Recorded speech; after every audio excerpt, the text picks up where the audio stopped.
O Senhor esteja convosco.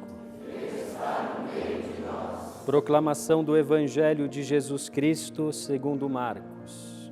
Glória a vós, Senhor.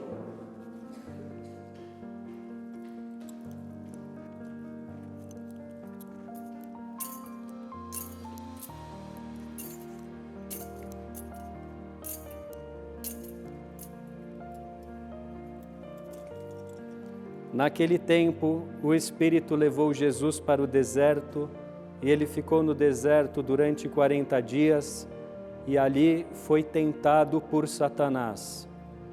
Vivia entre os animais selvagens, e os anjos o serviam. Depois que João Batista foi preso, Jesus foi para a Galiléia, pregando o Evangelho de Deus e dizendo: o reino já se completou, e o reino de Deus está próximo. Convertei-vos e crede no Evangelho. Palavra da salvação. Glória a vós, Senhor.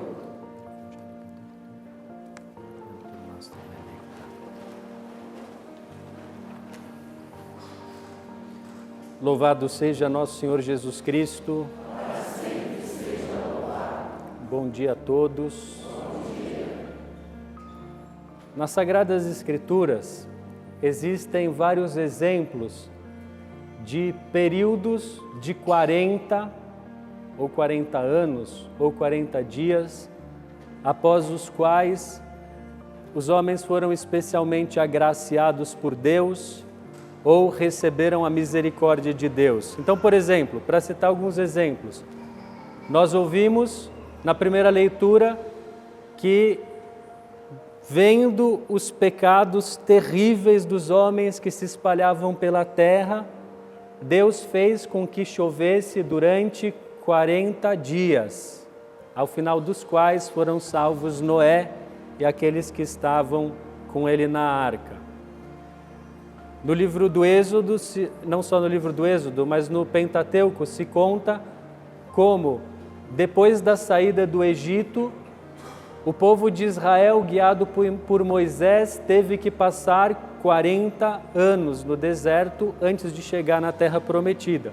O próprio Moisés, antes de receber a aliança e os mandamentos de Deus, através de uma revelação especial, passou 40 dias jejuando, preparando a sua alma para isso. O livro de Jonas conta como Deus enviou Jonas para aquela cidade pecadora de Nínive, com a seguinte mensagem: se vocês não se converterem, daqui a 40 dias essa cidade vai ser destruída. E os ninivitas fizeram penitência, se arrependeram, e assim Deus desistiu de castigar aquela cidade.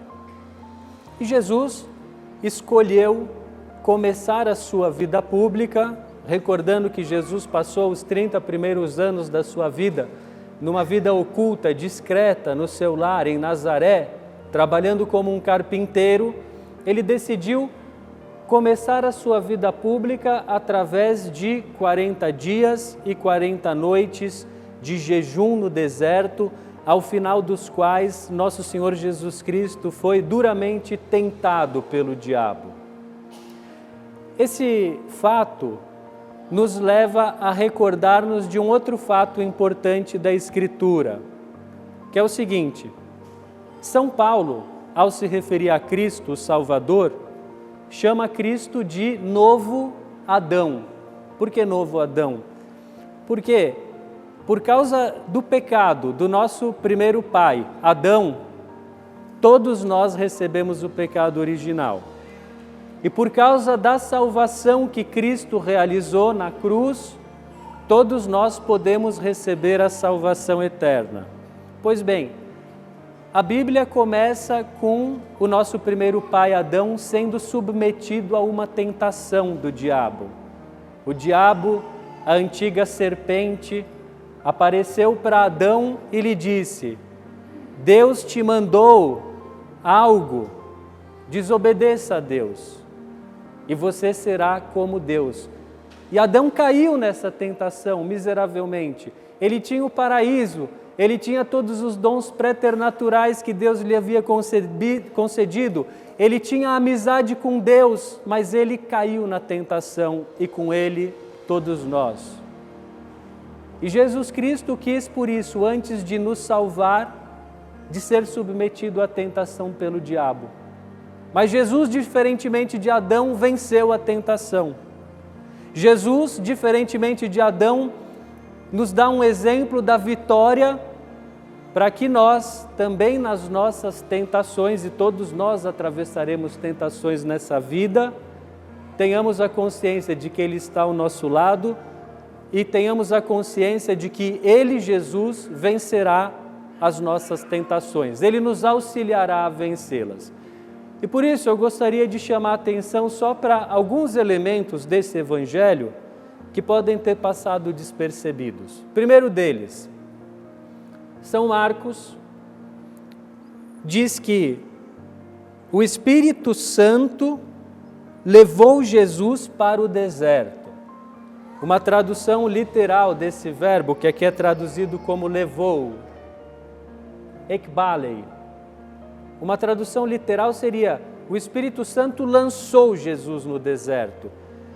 E o Evangelho de São Mateus é ainda mais explícito e diz o seguinte: o Espírito Santo levou Jesus ao deserto para ser tentado pelo diabo.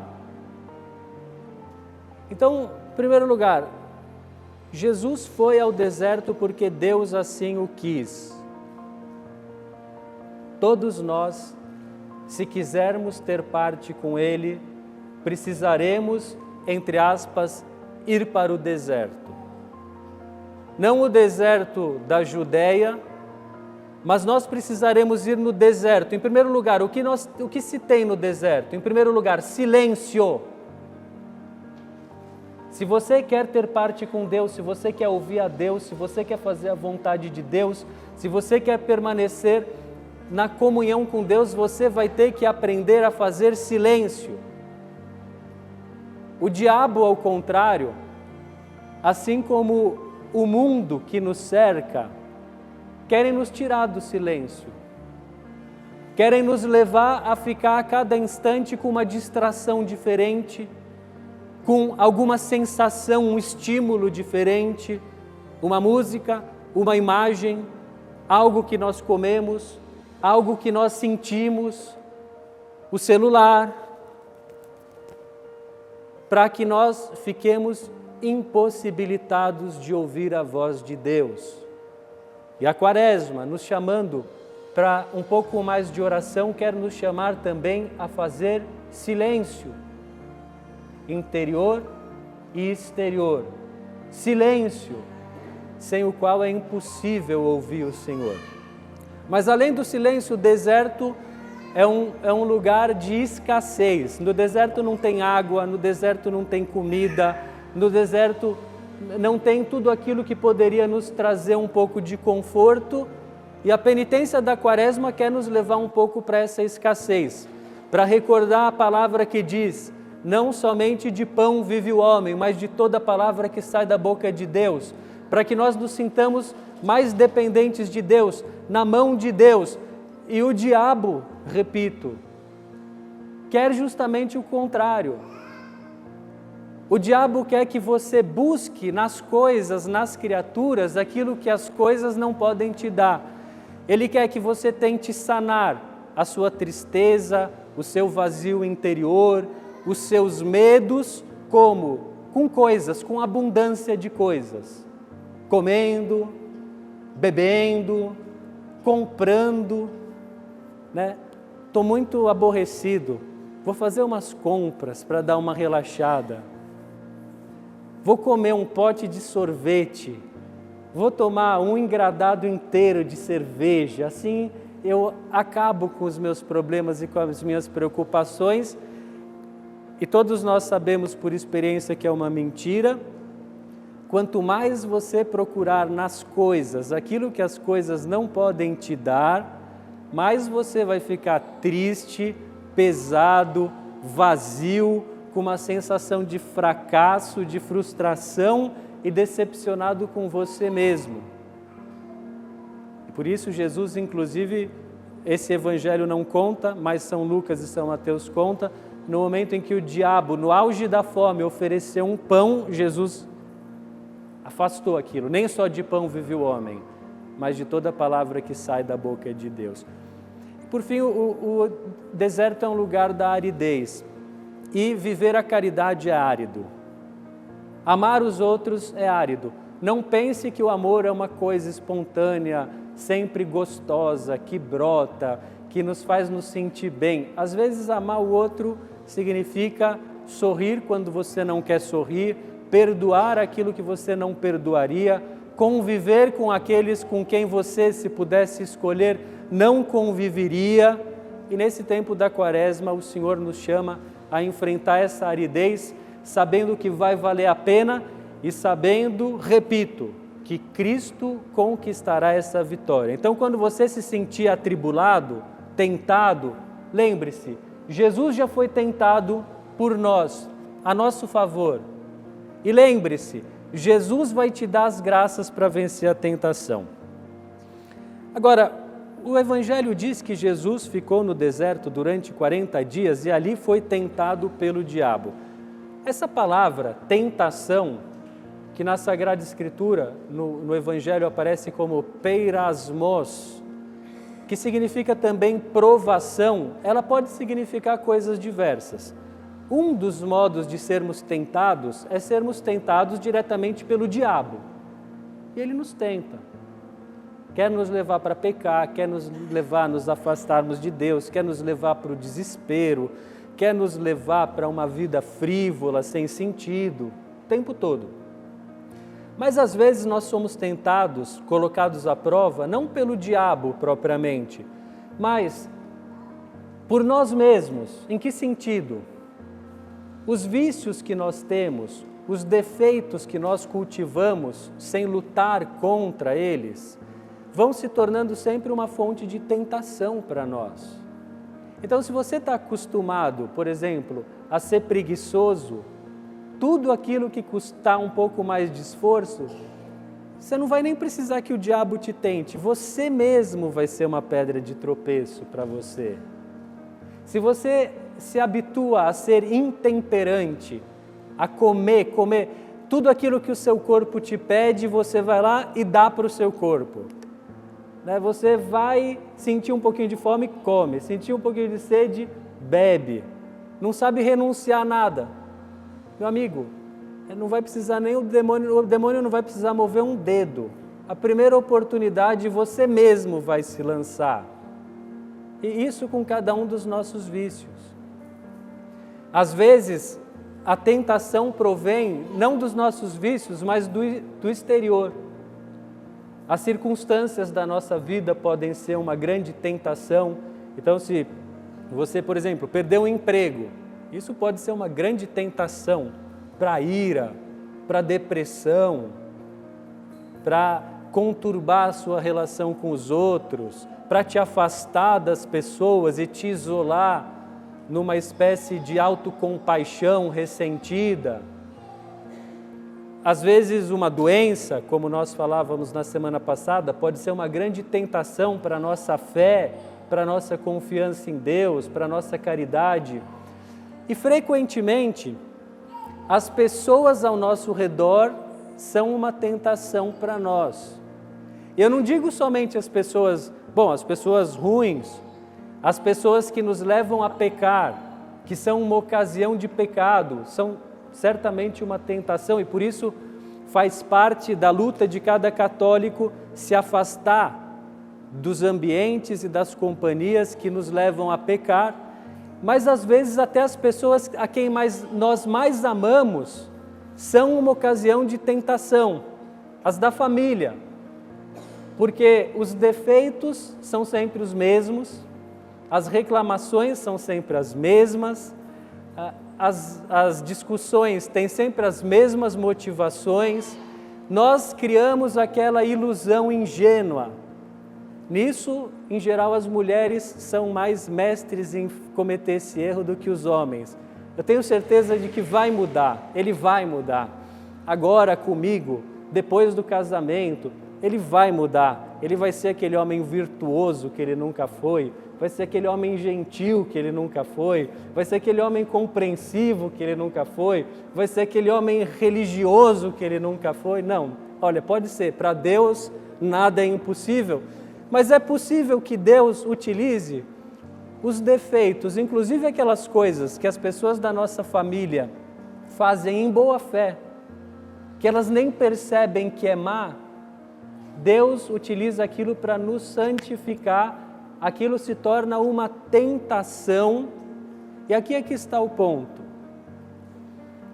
A tentação se torna sempre um instrumento de Deus. O Espírito Santo levou Jesus para ser tentado pelo diabo. Por quê? A tentação é algo ruim? A tentação em si não é ruim. A Epístola de São Tiago diz: feliz o homem que passou pela tribulação. E o livro do Eclesiástico diz: se você quer seguir o Senhor, prepara-te para a tentação, prepara-te para a prova. Deus vai utilizar os defeitos das pessoas da sua família para o seu bem, para você se santificar, para você ser generoso, para você não ser egoísta, para você se superar na caridade, para você dar mostras de um amor fiel e constante, semelhante ao de Deus, que ama mesmo quem não quer ser amado. Deus vai utilizar essa circunstância adversa, esse momento difícil, essa provação, esse problemão imenso na sua família, no seu trabalho, para quê? Para te fortalecer, para te levar para o céu, para te santificar. Porque o livro dos Atos dos Apóstolos diz que é necessário passar por muitas provações para entrar no reino dos céus. E Deus vai utilizar, inclusive, as tentações do demônio, da velha serpente, para confundi-lo. Deus utiliza até mesmo as tentações do diabo, uma vez que nós as superamos, para nos santificar, para esmagar a cabeça da serpente, para humilhar o demônio e os seus anjos e para levar os seus filhos para a salvação, porque não existe fé e não existe caridade sem tentação. Você nunca vai poder dizer que realmente acreditou em Deus se nunca a sua fé foi provada, se nunca você passou por alguma escuridão, pela dúvida, pela adversidade. Você nunca vai poder dizer que você amou realmente a Deus ou quem quer que seja, se você nunca se dispôs a sofrer um pouco por essa pessoa, a ser provado no seu amor, a permanecer junto com aquela pessoa mesmo no momento mais difícil. E Deus, que é tão bom, para cujos filhos tudo coopera em favor do bem, vai transformar sempre as nossas tentações num bem imenso para nós, e Deus vai sempre nos ajudar. Eu gostaria de concluir a homilia com essa ideia, que ficasse gravada no coração de cada um. Nós jamais seremos submetidos a uma prova, a uma tentação, que Deus não tenha nos dado a graça e a força para superar. Dizendo em português vulgar, como diz o ditado, Deus dá o frio conforme o cobertor. É uma verdade de fé. Se Deus permite que nós sejamos provados, Deus concede ao mesmo tempo a graça suficiente e abundante para nós vencermos a provação. E por isso eu gostaria de chamar a atenção ao fato que o Evangelho diz que Jesus, durante os 40 dias em que esteve no deserto, vivia entre os animais selvagens, assim um pouco como Adão no paraíso, vivendo no meio da criação, e que os anjos o serviam. O Senhor deu uma ordem aos seus anjos para em todos os caminhos te guardarem. O Senhor nos ajuda. O Senhor envia continuamente o nosso anjo da guarda, que nos acompanha que nos cerca, que nos protege, que nos ilumina, que evita que nós caiamos em armadilhas e em perigos, que nos protege de tantos males que só no céu, quando nós estivermos diante da glória de Deus e contemplando toda a nossa vida com o olhar de Deus, nós vamos saber de quantos males e perigos e mesmo de tentações o nosso anjo da guarda nos livrou. E por isso é bom invocar o anjo da guarda. Tenha o seu anjo da guarda ao seu lado sempre, todos os dias, em todas as ocasiões, que ele seja o seu protetor ao longo dessa quaresma. E de um modo particular, no que diz respeito às tentações do demônio, a Igreja invoca São Miguel Arcanjo, o príncipe da milícia celeste, para que assista o povo de Deus, para que assista os filhos do Senhor, para que vençamos essa luta.